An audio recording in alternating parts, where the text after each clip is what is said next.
আসসালামু আলাইকুম, কেমন আছেন সবাই? আজকে আমি আপনাদের জন্য দুটি ভিন্ন রকমের নকশি পিঠার ডিজাইন নিয়ে আসলাম।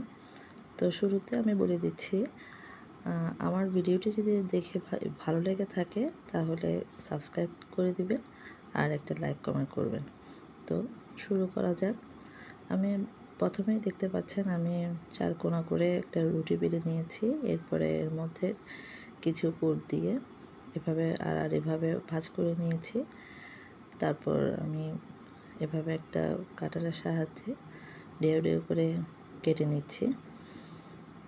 এগুলো আসলে মনের মাধুরী মিশিয়ে নিজের মনের মতো করে ডিজাইনটা করে নিতে হবে। এরপরে আমি কলমের সাহায্যে এভাবে চেপে চেপে ডিজাইনটা করে নিলাম। এরপরে আমি অন্য একটা রুটি বেলে মাঝখানে পুর দিয়ে এভাবে ভাঁজ করে নিলাম।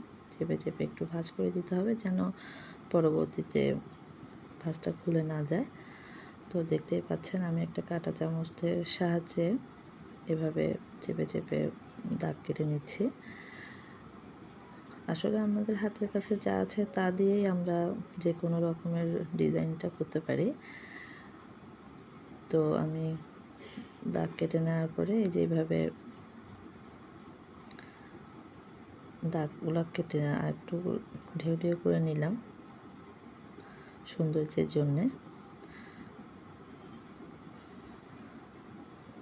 ঢেউ করে নেওয়ার পরে আমরা আরেকটু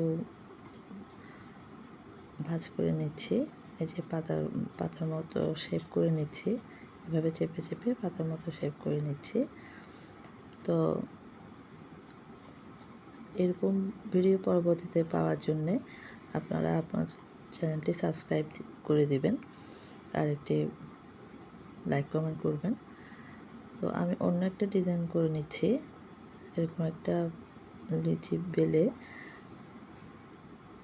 কাঁটা চামচের সাহায্যে আমি এভাবে ভাঁজ করে নিচ্ছি। এভাবে দাগ কেটে নিচ্ছি। দেখতেই পাচ্ছেন আপনারা আমি কিভাবে করছি।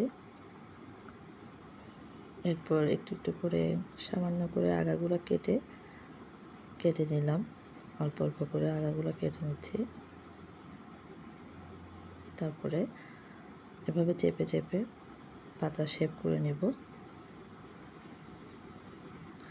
আমরা একটু খেয়াল করলেই আসলে অনেক রকমের ডিজাইন করা যায়। আমাদের অন্য কোনো কিছু কাটার প্রয়োজন হয় না। ঘরে যা থাকে তা দিয়ে আমরা বিভিন্ন রকমের শেপ করে নিতে পারি, বিভিন্ন রকমের পিঠা বানিয়ে নিতে পারি। তো আমরা এগুলিকে তেলে ভেজে শিরাতে দিয়ে পিঠাগুলো খেতে পারি। তো দেখতেই পাচ্ছেন আমি কিভাবে করছি। কলমের সাহায্যে আমি এভাবে চেপে চেপে ডিজাইনটা করে নিচ্ছি। হয়ে গেল আমাদের সুন্দর একটি নকশি পিঠা। তো ধন্যবাদ, ভালো থাকবেন।